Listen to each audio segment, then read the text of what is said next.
नमस्कार दोस्तों, डेट आज के देखो 15 मई 2024 है। स्वागत है आपका एटोएल डिस्कशन में। कल ना कमेंट बॉक्स में किसी ने ये कोट शेयर किया था और रिक्वेस्ट की थी डिस्कस करने के लिए, तो आज यही कोट हम डिस्कस कर लेते हैं। One who opens a school closes the prison, Victor Hugo का ये कोट है। इसका मतलब देखो ये है, एजुकेशन ना लाइफ में सिर्फ नॉलेज गेन करने के लिए नहीं है, ये एक टूल है इंसान के पर्सनल ग्रोथ का, समाज में चेंज लाने का। जब देखो लोगों को अच्छी क्वालिटी की एजुकेशन मिलती है ना, तो उन लोगों में काफ़ी डेप्थ से सोचने की कैपेबिलिटी विकसित होती है, डीप में जाके वो लोग सोच पाते हैं। इसके साथ साथ अच्छी क्वालिटी की एजुकेशन मिलती है तो फिर मोरल वैल्यूज़ भी हासिल होती हैं। और ना काफ़ी रिसर्च है जो शो करती है कि एजुकेशन क्राइम को प्रिवेंट करने में बहुत इंपॉर्टेंट रोल प्ले करता है।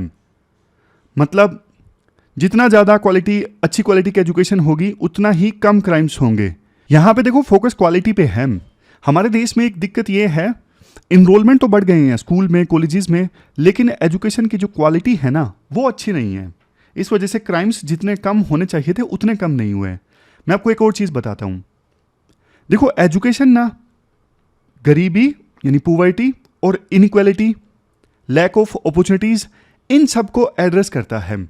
मतलब अगर देखो हम स्कूल एजुकेशन में, कॉलेज एजुकेशन में इन्वेस्ट करेंगे ना, तो हम गरीबी और क्राइम का जो साइकिल चलता रहता है ना उसे नष्ट कर देंगे। कैसे नष्ट कर देंगे?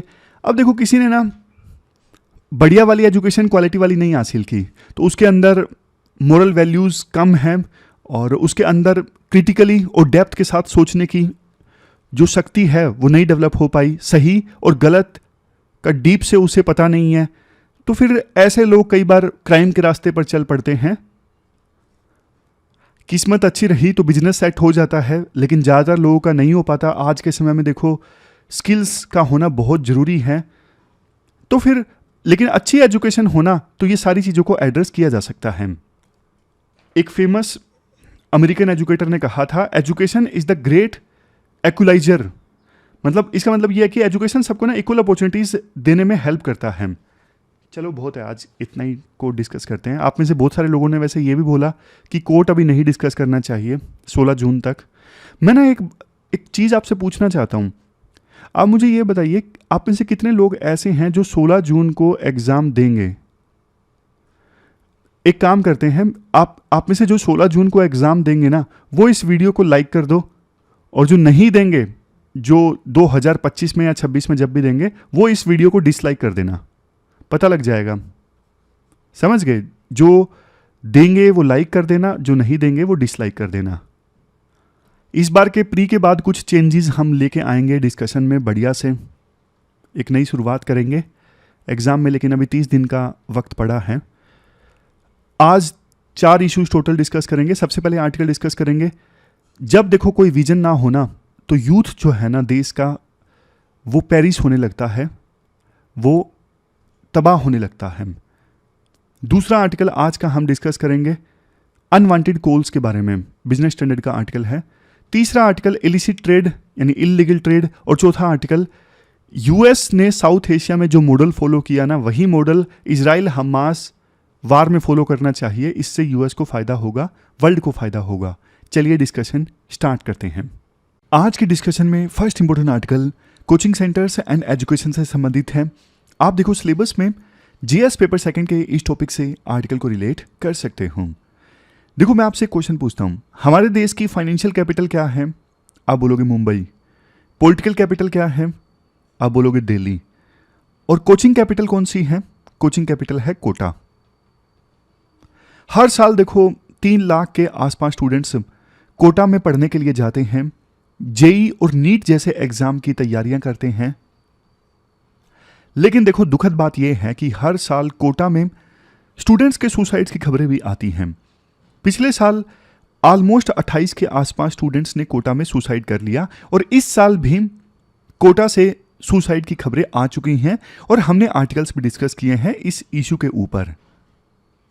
वैसे देखो स्टूडेंट्स का सुसाइड करना प्रेशर के चलते ये कोई नया फेनोमेनन नहीं है, बट आज के समय में ना स्ट्रेस इतना ज़्यादा बढ़ गया है स्टूडेंट्स के ऊपर कि ये जो खबरें हैं ना सुसाइड की, ये काफ़ी चिंतित रेट से बढ़ रही हैं। अगर हम रीजन्स की बात करें कि स्टूडेंट्स में सुसाइड्स क्यों देखने को मिल रहे हैं, रीजन तो देखो मल्टी डायमेंशनल है। एक तरफ जहां फैमिली से प्रेशर होता है, कई बार डायरेक्ट तो कई बार इनडायरेक्ट। डायरेक्ट प्रेशर जब माँ बाप अपने बेटे को बोलते हैं कि बेटा पढ़ लो तुम पे इतना खर्चा हो रहा है। इनडायरेक्ट मतलब कई बार देखो इमोशनल प्रेशर भी होता है, माँ बाप अपनी तरफ से कुछ नहीं बोलते लेकिन बच्चा देख लेता है कि किन कठिनाइयों के साथ माँ बाप मेरी फीस भर रहे हैं और मैं शायद एग्जाम ना क्रैक कर पाऊँ। कई बार देखो सोसाइटी से प्रेशर होता है। समाज किसी भी स्टूडेंट को सिर्फ इसी पैमाने पर तोलना चाहता है कि तुमने एग्जाम क्रैक किया या नहीं किया, और टोंट मारता है समाज कि अच्छा नहीं हुआ क्लियर, लेकिन बात से पता लग जाता है कि सामने वाले की बात में दुख के बजाय सुख है। और हमारा देखो सबसे बड़ा रीज़न है हमारा एजुकेशन सिस्टम। एजुकेशन सिस्टम में इतनी कमियां हैं। 12वीं तक बच्चा पढ़ता है, 12 साल एक स्टूडेंट स्कूल में देता है, लेकिन वो 12 साल इनफ नहीं है उस बच्चे की काबिलियत चेक करने के लिए।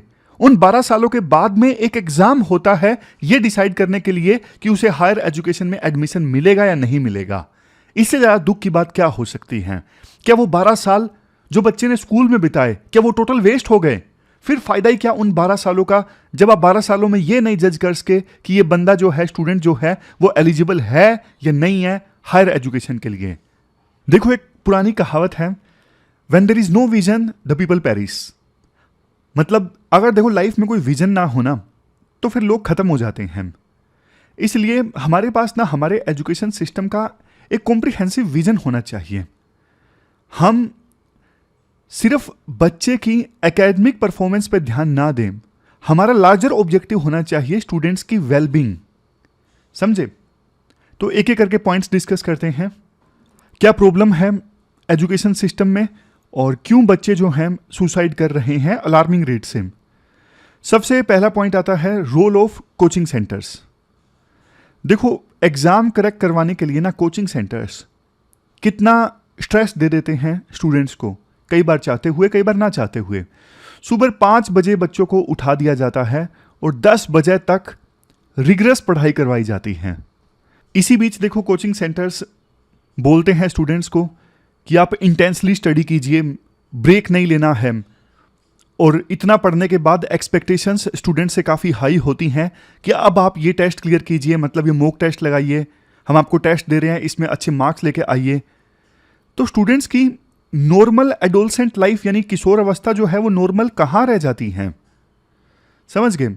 मतलब उनका मेन फोकस यही होता है कि कैसे ना कैसे करके स्टूडेंट्स से एग्जाम क्लियर करवाया जाए, और इसके लिए ना वो काफ़ी ज़्यादा हार्श और इनह्यूमन मेथड्स को अपनाते हैं।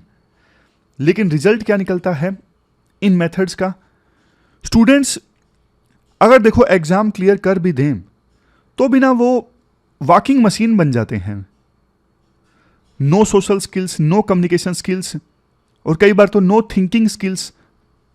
क्योंकि कोचिंग सेंटर्स ना बच्चों को रटना सिखा देते हैं। कई बारी वो सिर्फ वही बताते हैं जिससे एग्जाम क्लियर हो। स्पून फीडिंग बहुत चलती है, जिस वजह से बच्चे में ना खुद सोचने की जो कैपेबिलिटी है कई बार नहीं डेवलप हो पाती।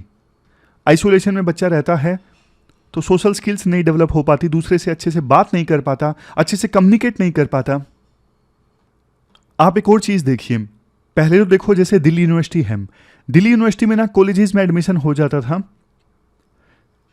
12th के मार्क्स के आधार पे, लेकिन अब यहां पर भी कॉलेजेस में एडमिशन के लिए CUET का एग्जाम होने लग गया है। तो आप देख सकते हो यूनिवर्सिटी के कॉलेजेस के आसपास कोचिंग सेंटर्स की बाढ़ आ गई है। फायदा किसका हुआ? फायदा कोचिंग सेंटर्स का हुआ। स्टूडेंट्स के लिए एक नया चैलेंज, नया प्रेशर। और देखो ये तो मैंने आपको बताया ही कि कोचिंग सेंटर्स इस प्रकार से पढ़ाते हैं, सोचने की क्षमता डेवलप नहीं हो पाती। बल्कि टीचर्स भी कह रहे हैं कि पिछले कुछ सालों से ना स्टूडेंट्स की जो क्वालिटी है ना, क्वालिटी का स्तर गिर रहा है। और कई बार तो ना पेरेंट्स अपने बच्चों को कोचिंग दिलवाते हैं काफ़ी पैसा खर्चा करके, लोन लेके, ज़मीन गिरवी रख दी, उसके बाद एडमिशन दिलवाया। देखो ये बात बिल्कुल सच है। CUT जैसे जो एग्ज़ाम्स हैं वो एडमिशन्स को स्ट्रीमलाइन करने के लिए हैं, ताकि सिस्टमेटिक ढंग से कॉलेजेस में एडमिशन हो जाएं। लेकिन बच्चों पर देखो बर्डन पड़ता है इन एग्ज़ाम्स का। सॉल्यूशन भी हम डिस्कस करेंगे, राइटर क्या सॉल्यूशन देते हैं।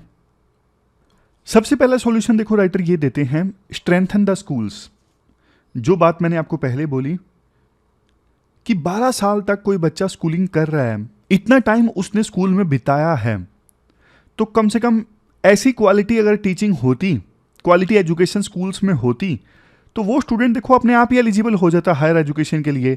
लेकिन क्या ये सरकार की फेलियर नहीं है कि 12 साल किसी स्टूडेंट ने स्कूल में बिताए, लेकिन उस स्टूडेंट को आपने क्वालिटी टीचिंग नहीं दी। अब देखो आप उस स्टूडेंट को जिसको आपने क्वालिटी टीचिंग नहीं दी, अब आप उसको जज कर रहे हो कि आप एलिजिबल हो हायर एजुकेशन के लिए या फिर नहीं हो। भैया ये आप ही की तो जिम्मेदारी थी उसे अच्छा बनाना, उसे क्वालिटी टीचिंग देके, आप नहीं कर पाए।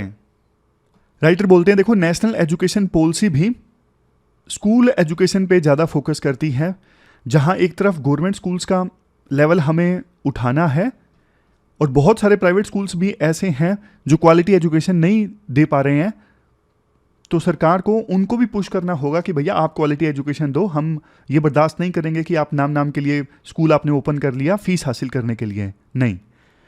फिर आगे दूसरा सजेशन राइटर देते हैं, ये जो एंट्रेंस एग्ज़ाम होते हैं ना, जैसे जेई के, नीट के, सीयूटी के, इनमें ना इंटरव्यू का प्रोविज़न होना चाहिए। आप बोलोगे सर इतने सारे स्टूडेंट्स का इंटरव्यू कैसे लेंगे। राइटर कहते हैं मैं मानता हूँ डिफ़िकल्ट है, बट देखो फ़ायदा कितना होगा वो सोचिए। सेंट स्टीफेंस कॉलेज है दिल्ली का, पिछले 70 सालों से ना एडमिशन के लिए इंटरव्यू ले रहा है और फ़ायदा होता है इससे। जब सीयूटी में या फिर जेई नीट में एडमिशन के लिए बच्चा इंटरव्यू देगा ना, तो उसे अपने यूनिक टैलेंट के बारे में पता लगेगा, उसे सेल्फ अवेयरनेस मिलेगी। बेशक बाद में उसका एग्जाम क्लियर ना हो, लेकिन शुरुआती एज में उसे जो अपने बारे में जानने को मिलेगा ना, पूरी जिंदगी उसके काम आएगा। इसके बाद राइटर ये बोलते हैं देखो बच्चे ने 12 साल की स्कूलिंग में कैसे परफॉर्म किया है उसको भी काउंट किया जाना चाहिए। और इसके साथ साथ ये जो एग्ज़ाम्स है ना, सीयूटी के, जेई के, नीट के, इनको बंद करने की बात मैं नहीं बोल रहा हूँ, ये भी ज़रूरी है, लेकिन ये सोल क्राइटेरिया नहीं होना चाहिए सिलेक्शन का। ये सप्लीमेंट्री क्राइटेरिया होना चाहिए कि हाँ भाई 12 साल का जो एकेडमिक परफॉर्मेंस है स्कूल में वो काउंट होगा, इसके साथ साथ ये एग्ज़ाम भी होगा जेई का, नीट का या फिर सीयूटी का, उसमें मार्क्स भी काउंट होंगे। ऐसा होना चाहिए सिस्टम। इसके अलावा देखो बच्चों की ना मेंटल हेल्थ पे ध्यान देने की आवश्यकता है।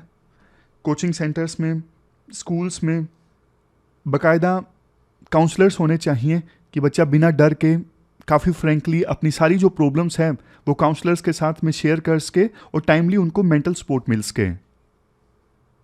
सबसे लास्ट में कोचिंग सेंटर्स को भी रेगुलेट करने की आवश्यकता है। कुछ समय पहले की बात है, कुछ दिन पहले सरकार ने कोचिंग सेंटर्स को रेगुलेट करने के लिए नॉर्म्स जारी किए थे, लेकिन देखो उन नॉर्म्स को ना स्ट्रिक्टली इंप्लीमेंट करने की आवश्यकता है ताकि कोई भी कोचिंग सेंटर इन नॉर्म्स से भटके ना।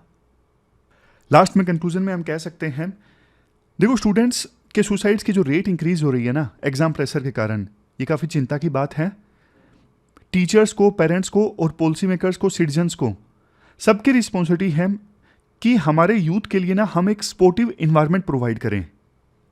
और ये चेंजेस जो सजेशंस हमने इस आर्टिकल में डिस्कस किए ना, अगर इन चेंजेस को इम्प्लीमेंट किया जाता है तो हम स्टूडेंट्स की हेल्प कर सकते हैं कि वो अपने फुल पोटेंशियल को रियलाइज कर सकें बिना स्टूडेंट्स की वेलबींग को सेक्रीफाइस किए। तो ये पूरा आर्टिकल हमने डिस्कस किया, चलते हैं आगे। इसके बाद नेक्स्ट आर्टिकल देखो बिजनेस स्टैंडर्ड का अनवांटेड कॉल्स से संबंधित है। अपना सिलेबस में जीएस पेपर सेकंड के इस टॉपिक से आर्टिकल को रिलेट कर सकते हो। क्या कंटेस्ट है देखो, डिपार्टमेंट ऑफ टेलीकम्युनिकेशन जो है वो अब काफ़ी ज़्यादा सीरियस है अनवांटेड कॉल्स और अनवांटेड मैसेजेस के बारे में।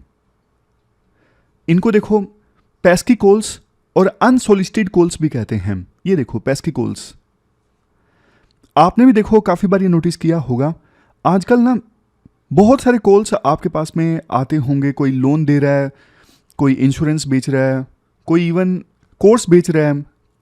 मतलब आपने कोई अपनी विलिंगनेस नहीं जाहिर की है कि मैं इस प्रोडक्ट में इंटरेस्टेड हूँ, लेकिन फिर भी पता नहीं उनको कहाँ से डेटा मिल जाता है या डेटा वो खरीद लेते हैं, आपके पास में कॉल आने स्टार्ट हो जाते हैं। मुझे याद है हाथवे का इंटरनेट कनेक्शन था मेरा, और मैंने ना कई साल पहले वो कनेक्शन बंद करवा दिया था। 10 साल हो गए, आज भी देर सवेर कई बार हाथवे का कॉल आ जाता है कि आपका इंटरनेट कनेक्शन था, आपने बंद क्यों करवा दिया, फिर से रिस्टार्ट करवा दो। मेरे साथ तो अक्सर ऐसा होता है, लेक्चर बना रहा हूँ, बीच में फ़ोन आ जाता है कि सर आप लोन लेने में इंटरेस्टेड हैं, पूरा मतलब लेक्चर रोक के फिर से स्टार्ट करना पड़ता है। चलो मेरा तो छोड़िए, एक किस्सा है। पहले ना फाइनेंस मिनिस्टर थे प्रणब मुखर्जी, वो बजट प्रेजेंट करने जा रहे थे।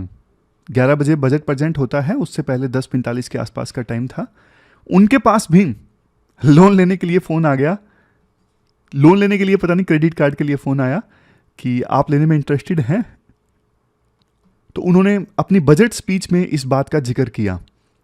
सरकार ने देखो पहले एक एक्शन लिया था कि जो लोग डू नॉट डिस्टर्ब रजिस्ट्री में अपना नंबर डाल देते हैं तो उनको फिर ये टेली मार्केटिंग कंपनीज कॉल नहीं करेंगी। प्रोविजन तो अच्छा किया गया था और हमें सिर्फ एक मैसेज सेंड करना होता था, लेकिन देखो आज के समय में ना ये उतना इफेक्टिव नहीं है। टेलीकॉम मार्केटिंग वाली कंपनीज जो हैं वो कॉल करती ही हैं, और ये बहुत चालाक हैं। ये जितना तेज़ी से टेलीकम्युनिकेशन वाला रेगुलेटर रेगुलेट करता है चीज़ों को, उतना तेज़ी से ये अपना नंबर चेंज कर देते हैं टेलीकॉम कंपनी वाले। कोई ना कोई लूप होल ढूंढ के ये फ़ोन करते ही हैं। उनका देखो अपना मकसद है ज़्यादा से ज़्यादा अपने प्रोडक्ट और सर्विसेज को बेचना, लेकिन देखो सामने वाले की जो सहूलियत है वो भी एक चीज़ होती है। कई बार तो रात रात को फ़ोन आते हैं 10 बजे, कई बार सुबह सुबह फ़ोन आ जाता है 8 बजे। पिछले साल पार्लियामेंट में ना सरकार ने रिप्लाई किया कि जो telecom marketing companies in violations का उल्लंघन कर रही है ना, उनसे हमने 35 करोड़ रुपए एज ए पेनल्टी इकट्ठा की है। फिर सरकार 2018 में नए रेगुलेशंस लेके आई जिनका नाम है telecom commercial communication customer preference regulation. ये 2018 में इशू किए गए थे। उसके बाद भी देखो telecom regulatory authority of India यानी ट्राई ने ना समय समय पे डायरेक्शंस इशू किए कि भैया इनको रोको, जो ये अनवांटेड कॉल्स करते हैं इनको रोको। ये रेगुलेशंस देखो फोर्स में आए थे फरवरी 2019 में, और इन रेगुलेशंस में ना सरकार ने एक चीज़ कंपलसरी कर दी थी, कस्टमर की कंसेंट लेना जरूरी है। अगर आप कस्टमर को प्रमोशनल मैसेजेस भेज रहे हो या फिर कॉल कर रहे हो तो कस्टमर की कंसेंट होना जरूरी है, अदरवाइज आप नहीं भेज सकते। इसके अलावा जो टेली मार्केटर है ना, जो कॉल करते हैं अपना प्रोडक्ट सर्विस बेचने के लिए, उनको ना अपने आप को रजिस्टर करवाना जरूरी है। लेकिन देखो ये रेगुलेशंस जारी करने के बाद भी ये अनवांटेड कॉल्स नहीं रुकी। और इंडिया सिर्फ एक ऐसा देश नहीं है जहां पे ये स्पैम मार्केट जो है वो हाई है। ट्रू कॉलर जो कंपनी है ना, जिससे हमें पता लग जाता है कि कॉल जो आ रही है वो स्पैम कॉल है या फिर कौन कॉल कर रहा है, नाम दिख जाता है। इस एप्लीकेशन के ना पूरे वर्ल्ड में 400 मिलियन मंथली यूजर हैं। लेकिन देखो इस एप्लीकेशन की सबसे बड़ी जो मार्केट है ना वो तो इंडिया ही है। 2024 के फर्स्ट क्वार्टर में ऑलमोस्ट 74.2% सेल्स तो देखो इंडिया से ही हुई। डेटा आपको याद रखने की आवश्यकता नहीं है, लेकिन आप समझ गए होंगे कि वैसे स्पैम कॉल्स तो पूरे वर्ल्ड में देखने को मिलती हैं, लेकिन इंडिया में सबसे ज़्यादा देखने को मिलती हैं। क्वेश्चन ये उठता है सरकार अपनी तरफ से क्या कर सकती है अनवांटेड कॉल्स को रोकने के लिए। सबसे पहले तो देखो सरकार ना पेनल्टी इंक्रीज करे। अगर कोई बार बार सरकार के रेगुलेशंस का वायलेशन करता है, टेली मार्केटिंग करता है, बिना कस्टमर के कंसेंट के कस्टमर को डिस्टर्ब करता है, तो फिर सरकार ज़्यादा पेनल्टी लगाए ताकि एक डर तो पैदा हो। इसके अलावा देखो सरकार एक और इशू पे विचार कर रही है टेलीकॉम सर्विस प्रोवाइडर्स और इवन फ़ोन मैन्युफैक्चरर्स के साथ मिलके कि जब भी कोई ए पर्सन बी को कॉल करे ना, तो बी पर्सन के फ़ोन पर अभी तो ट्रू कॉलर का यूज़ करो तो सामने वाले का नाम दिखता है और कई बार दिखता भी नहीं है, लेकिन ये कंपलसरी हो कि जब भी महेश रमेश को कॉल करे ना तो रमेश के फ़ोन में महेश का नाम दिखना चाहिए कि मेरा महेश की तरफ से कॉल आ रहा है। मतलब जिसने जो आईडी दी थी ना सिम लेते वक्त, आईडी पे जो नाम है वो अपीयर होना चाहिए जब भी वो पर्सन किसी दूसरे पर्सन को कॉल करेगा। सरकार कोशिश कर रही है ऐसा प्रोविजन किया जाए फोन मैन्युफैक्चरर और टेलीकॉम सर्विस प्रोवाइडर के साथ मिलके। अब देखो ये नई सरकार के ऊपर है, क्या वो ऐसा कर पाने में सफल हो पाएंगे या नहीं हो पाएंगे। सरकार जब जाने वाली थी तो उस समय एक नया इंटर मिनिस्ट्रियल पैनल प्रपोज किया गया था इस इशू को एड्रेस करने के लिए।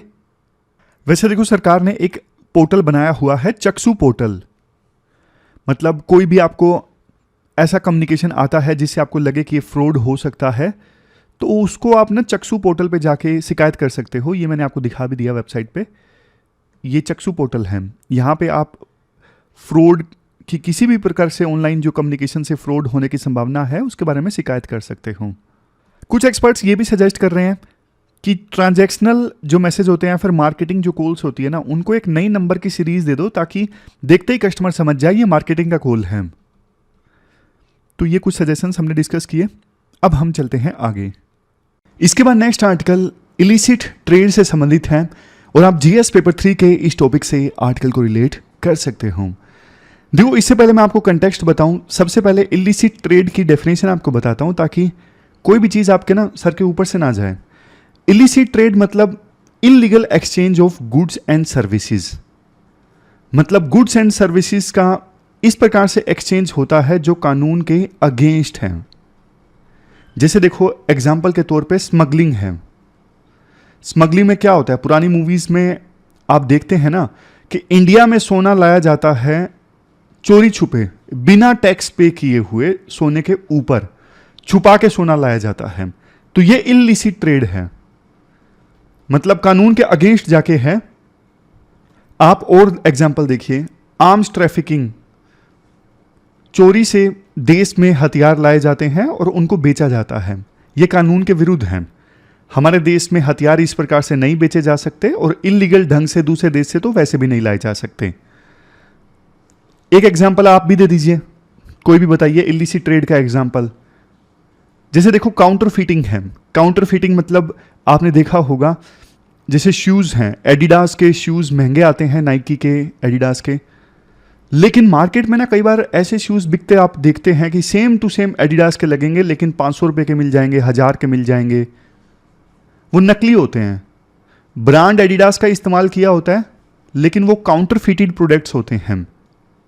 अब जैसे जो क्रिमिनल लोग होते हैं ना, जो गलत तरीके से पैसे कमाते हैं, वो फिर कोशिश करते हैं उस ब्लैक मनी को वाइट मनी में कन्वर्ट करने की, और इस चीज को कहा जाता है मनी लॉन्ड्रिंग, ब्लैक से वाइट में कन्वर्ट करना।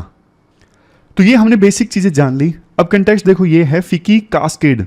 कास्केड का मतलब है community against smuggling and counterfeiting activities destroying the economy. तो इसने ना, फिकी ने ये कहा है कि हमारे देश में इलीगल जो इकोनॉमी है ना, मतलब ऐसी इकोनॉमिक एक्टिविटीज जो कानून के अगेंस्ट हैं, इनका जो स्कोर है ना वो है 6.3, जबकि 122 देशों में जो एवरेज स्कोर है वो 5 है। यानी इंडिया में ये इलीगल इकोनॉमिक एक्टिविटीज ज्यादा होती हैं। समझ गए? रेवेन्यू लॉस होता है बहुत ज्यादा इन एक्टिविटीज की वजह से। 2009 से लेकर 18 के बीच में सरकार को $13 बिलियन का रेवेन्यू लॉस हुआ है इस इलिसिट ट्रेड और इलीगल इकोनॉमी की वजह से। पिछले फाइनेंशियल ईयर में सरकार की तरफ से 3.5 ton gold, 18 crore cigarette sticks, 140 metric ton of red sanders, चंदन जैसे वो पुष्पा मूवी में दिखाते हैं, 19 टन ऑफ हीरोइन, ये सब सीज किए गए हैं पिछले फाइनेंशियल ईयर में। अब देखो एक सबसे बड़ा खतरा पता क्या है, एक ना नेक्सस देखने को मिलता है। वो लोग जो देखो टेररिज्म फैलाते हैं उनके बीच में, इसके अलावा जो ऑर्गेनाइज्ड क्राइम चलाते हैं उनके बीच में, जैसे दाऊद इब्राहिम उनका गैंग है, उनका नेक्सस देखने को मिलेगा आतंकवादियों के साथ में। जो ड्रग ट्रैफिकिंग करते हैं उनका भी इन सब के साथ नेक्सस देखने को मिलता है। ये सब एक दूसरे की मदद करते हैं। जैसे टेररिज्म फैलाने के लिए क्या चाहिए, टेररिज्म फैलाने के लिए चाहिए पैसा, तो ड्रग ट्रैफिकिंग वाले हैं ना पैसा देते हैं इनको, टेररिज्म वालों को, और बदले में जो टेररिज्म वाले हैं वो ड्रग ट्रैफिकिंग को फैसिलिटेट करते हैं। उसी प्रकार से जो ऑर्गेनाइज्ड क्राइम करते हैं ना, जैसे हफ्ता वसूली है, एक्सटोर्शन है, ये डी कंपनी है जैसे मुंबई में, इनका छोड़िए, आप पंजाब का एग्जाम्पल देखिए। पंजाब में बहुत ऑर्गेनाइज क्राइम चलते हैं जैसे नशे के। अब इनकी ना जो खालिस्तानी टेररिस्ट हैं उनके साथ साठ-गांठ देखने को मिलती है। बहुत से गैंगस्टर अब सपोर्ट करने लगे हैं खालिस्तानी एक्सट्रीमिस्ट को, टेररिस्ट को। इनका आपस में नेक्सस देखने को मिल रहा है। तो एक बार ना पूरे पॉइंट्स डिस्कस कर लेते हैं, क्या नुकसान होता है देश को इस नेक्सस की वजह से। सबसे पहला इकोनॉमिक लॉस वाला पॉइंट तो हमने डिस्कस कर ही लिया कि स्टेट गवर्नमेंट या फिर सेंट्रल गवर्नमेंट, भारी लॉस होता है इनको टैक्स का। अब देखो फर्जी प्रोडक्ट बिकेंगे, आर्म्स ट्रैफिकिंग होंगी, इन सब चीज़ों से स्टेट को रेवेन्यू थोड़ी ना मिलता है, टैक्स थोड़ी ना देते हैं टेररिस्ट। और देखो इन चीज़ों की वजह से इनडायरेक्टली कितना नुकसान होता है वो देखिए ना। ड्रग्स की वजह से हेल्थ पे कितना कॉस्ट पड़ता है, और आतंकी घटनाओं की वजह से इन्वेस्टमेंट नहीं आती, वो देखो कितना नुकसान होता है। मतलब इकोनॉमी कॉस्ट बहुत ज़्यादा पड़ती है। अब नेक्स्ट है इन्फोर्समेंट। देखो ये इलिसिट ट्रेड वाले हैं ना, ये हाईटेक होते जा रहे हैं, सरकार से एक कदम आगे। तो सरकार को हमेशा एक कदम इनसे आगे रहना पड़ेगा अगर इनके पूरे व्यापार को, इलिसिट ट्रेड को खत्म करना है तो। मतलब पॉइंट यही है, चैलेंज यही है, इन्फोर्समेंट में दिक्कत आ रही है क्योंकि ये इलिसिट ट्रेड वाले हाईटेक इक्विपमेंट्स का इस्तेमाल करते हैं। नेक्स्ट है breeding ground for criminal activities. अब देखो जो पैसा कमाएंगे ये इलिसिट ट्रेड वाले, फर्जी ढंग से जो पैसा कमाया है लॉ के अगेंस्ट जाके एक्टिविटीज से, अब उस पैसे का इस्तेमाल भी वो फर्दर इलीगल एक्टिविटीज के लिए करेंगे। उस पैसे का अब वो शेयर तो परचेज नहीं कर सकते, प्रॉपर्टी नहीं परचेज कर सकते, क्योंकि पता लग जाएगा लॉ इन्फोर्समेंट एजेंसीज को कि ये पैसा कहां से आया है। इसलिए वो उस पैसे का इस्तेमाल फिर फर्दर इलीगल एक्टिविटीज के लिए करते हैं। ये भी देश के लिए नुकसान है। Next visible consequences. अब देखो इन एक्टिविटीज की वजह से ना, इलिसिट ट्रेड, इन सब चीज़ों की वजह से देश की रेपुटेशन खराब होती है और ड्रग ट्रैफिकिंग होती है। जैसे मैंने आपको पहले बताया, हेल्थ और वेलनेस को नुकसान पहुंचता है, इन्वेस्टमेंट कम आती है, इनोवेशन को नुकसान पहुंचता है, ये सब चीज़ें हैं। नेक्स्ट है technology adoption, online market place. अब जैसे देखो ऑनलाइन भी किसी ना किसी प्रकार का जुगाड़ ढूंढ लिया जाता है ड्रग्स बेचने के लिए। जैसे डार्क वेब है जो टोर ब्राउज़र से चलता है, वहाँ पे ड्रग्स की खरीद फरोख्त होती है। ऑनलाइन मार्केट प्लेस का मिसयूज किया जाता है, आप कह सकते हो, इलीगल ट्रेड के लिए। नेक्स्ट है डाउनफॉल ऑफ लोकल इंडस्ट्रीज। अब देखो स्मगलिंग करके कोई प्रोडक्ट इंडिया में लाया जाएगा बिना टैक्स दिए, अब वो प्रोडक्ट जाहिर तौर पे सस्ता मिलेगा फिर इंडिया में, तो इससे लोकल इंडस्ट्रीज को नुकसान पहुंचता है। Dilution of brand values. अब एडिडास के फर्जी प्रोडक्ट बिकेंगे मार्केट में तो लोगों का तो ट्रस्ट उठ जाएगा ना कि यार एडिडास आजकल घटिया प्रोडक्ट बनाने लगा है, तो ब्रांड वैल्यूज का डाइल्यूशन हो जाता है। ये सब एजेंसीज हैं जो इलिसिट ट्रेड को रोकती हैं, जैसे CBI, NCB, ED, इसके बाद है NIA, टेररिज्म संबंधित ऑफेंसेस को इन्वेस्टिगेट करती है NIA। अब ये कुछ कन्वेंशंस हैं जिनका इंडिया सिग्नेटरी है, ये एक बार आप देख लीजिएगा, नजर डाल लीजिएगा ऊपर ऊपर से। वे फॉरवर्ड में क्या आता है, टेरर फाइनेंसिंग के खिलाफ इंडिया लड़े। अब देखो टेररिज्म को पैसा कहां से मिलता है, उस रूट को खत्म करना जरूरी है, क्योंकि कई बार आतंकवादी मर जाते हैं लेकिन नए आतंकवादी आ जाते हैं क्योंकि पैसा मिलता रहता है उनको। तो जहां से फंडिंग होती है ना आतंकवाद को, वो रूट काटना जरूरी है। नेक्स्ट है कस्टमाइज्ड अप्रोच। अब देखो इंडिया की जो लोकेशन है ना, वो गोल्डन क्रेसेंट और गोल्डन ट्रायंगल के बीच में है। गोल्डन क्रेसेंट मतलब ईरान, अफगानिस्तान, पाकिस्तान, ये जो देश है गोल्डन क्रेसेंट बनाते हैं। यहाँ पे ड्रग्स की खेती बहुत होती है, ओपियम वगैरह की खेती होती है और इंडिया से फिर ड्रग ट्रैफिक होता है। और गोल्डन ट्रायंगल मतलब हमारे नॉर्थ ईस्ट में भी, जैसे म्यांमार है, लाओस है, कंबोडिया है, ये वो देश हैं जहाँ पे ओपियम की मैन्युफैक्चरिंग ज़्यादा होती है, तो वहाँ से भी ड्रग्स इंडिया में आता है। तो इंडिया एक बार बीच में फंस गया है, तो इंडिया को ना बॉर्डर के हिसाब से कस्टमाइज्ड अप्रोच अपनानी होगी इस इशू को हैंडल करने के लिए। नेक्स्ट है इंटीग्रेटेड एंटी काउंटरफीट अप्रोच, मतलब हमारे देश की एजेंसीज मिल के काम करें नकली चीज़ों को हैंडल करने के लिए। जैसे देखो मान लीजिए कोई एंटी काउंटरफीट अथॉरिटी है, उसने धारावी में रेड की, मुंबई के धारावी में जो वर्ल्ड का सबसे बड़ा स्लम है, वहाँ पे ना फर्जी लेदर प्रोडक्ट्स बहुत बनते हैं, जैसे लुइस विटन, ये फेमस ब्रांड है जो महिलाओं के लिए पर्स बनाता है। बहुत महंगे आते हैं इस ब्रांड के पर्स जो हैं, लेकिन धारावी में बहुत ही सस्ते 100-200 के भी बना देते हैं और बेच देते हैं। अब वहाँ पे एंटी काउंटरफिट अथॉरिटी वाले जाते हैं तो स्लम इतना ज़्यादा डेंस है, पकड़ नहीं पाते, तो पुलिस का साथ जाना जरूरी है। इसलिए कहा जाता है कि इंटीग्रेटेड एंटी काउंटरफिट अप्रोच का होना जरूरी है। कंज्यूमर अवेयरनेस जरूरी है कि आप नकली प्रोडक्ट मत परचेज कीजिए, इससे आपको नुकसान होगा। और अगर नकली प्रोडक्ट्स देखते हो तो आप बताओ सरकार को। देखो, जनता लेती है तभी तो ये प्रोडक्ट बिकते हैं फर्जी वाले। नेक्स्ट, मिसलेनियस, फेयर कंपटीशन सरकार इंश्योर करे, ease of doing business, adoption of anti counterfeit technologies, research and development में इन्वेस्ट करे, सभी स्टेक होल्डर्स के साथ में कोलैबोरेशन होना चाहिए। Normal points. लास्ट में कंक्लूजन में कहा जाता है, देखो इंडिया का रोल ग्लोबल ट्रेड में अब इंक्रीज हो रहा है, बट देखो इलिसिट ट्रेड को रोकना जरूरी है, क्योंकि इससे एक तरफ इंटरनल सिक्योरिटी खतरे में आती है, दूसरी तरफ इकोनॉमी को नुकसान होता है, और तीसरी तरफ रेपुटेशन जो है देश की वो भी खराब होती है। तो इलिसिट ट्रेड को रोकने के लिए कॉम्प्रिहेंसिव अप्रोच को अपनाने की आवश्यकता है। इसके बाद देखो next article times of India का है। राइटर ना इस आर्टिकल में 2-3 बातें बोलते हैं जो हम हमारे आंसर्स में यूज कर सकते हैं। अभी देखो इजराइल और हमास के बीच में युद्ध जो है वो खत्म नहीं हुआ है, चल रहा है। यूएन में ना, यूएन की जनरल असेंबली में एक प्रपोजल आया था पैलेस्टीन को मेंबरशिप देने के लिए, और यूएन जनरल असेंबली ने ना जबरदस्त समर्थन किया इस मांग का, लेकिन यूएस ने अपनी वीटो का इस्तेमाल कर लिया।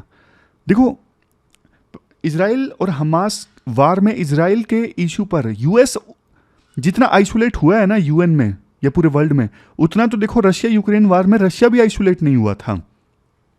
इवन जब ये बात चल रही थी ना पैलेस्टीन को मेंबरशिप दे दी जाए, तो यूएस ने अपने वीटो का इस्तेमाल किया, तो यूएन के एक डिप्लोमेट ने ना यूएन के चार्टर को फाड़ दिया, समझे। तो राइटर ये सजेस्ट करते हैं, यूएस ने जो मॉडल साउथ एशिया में अख्तियार किया ना, वही मॉडल यहां पर इजराइल हमास के बीच टेंशंस में भी वो मॉडल यूएस को इंप्लीमेंट करना चाहिए। क्या है वो मॉडल?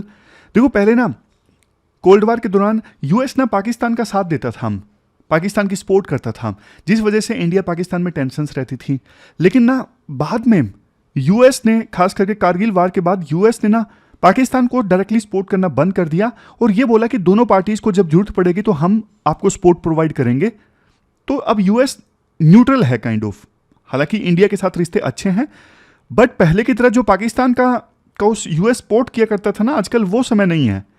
अब यूएस डायरेक्टली इन्वॉल्व होता ही नहीं इंडिया पाकिस्तान रिलेशंस में। यूएस कहता है कि आप अपने हिसाब से जो भी रिलेशंस हैं, जो भी टेंशंस हैं, उनको रिजोल्व करो, जब आपको लगे कि हाँ हमारी जरूरत है तब आप हमारे पास में आओ। ये बहुत अच्छा तरीका है। अब इंडिया पाकिस्तान अपने रिलेशंस अच्छे से मैनेज कर लेते हैं जैसे भी हैं, लेकिन वो यूएस के पास नहीं जाते और इस वजह से टेंशंस कम रहती हैं। पहले पाकिस्तान ना इस भ्रम में हुआ करता था कि हमारे पास यूएस का सपोर्ट है, इस वजह से टेंशंस ज़्यादा हुआ करती थी। उसी प्रकार से ना इजराइल हमास के बीच में यूएस को ना सीधा इंटरवेंशन करना नहीं चाहिए। अगर दोनों पार्टीज को लगे कि यूएस की आवश्यकता है तो यूएस के पास जाना चाहिए। चाइना का एग्जाम्पल देते हैं राइटर। चाइना ने देखो मिडिल ईस्ट में ना, वेस्ट एशिया में अपनी ना बढ़िया पकड़ बना ली है। इकोनॉमी वेटेज तो है ही चाइना के पास में, लेकिन ना चाइना ने अपने आप को यह साबित कर दिया कि हम न्यूट्रल हैं, हम मॉडरेटर की भूमिका निभा सकते हैं। जैसे चाइना ने ईरान और सऊदी अरेबिया दोनों के बीच में दोस्ती करवाई थी। चाइना बहुत चालाक है।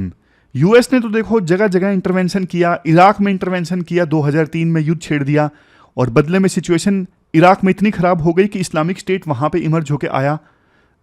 इतनी बदनामी भी हुई यूएस की और काफ़ी हेट्रेड झेला यूएस ने, लेकिन चाइना ने ऐसा कुछ नहीं किया।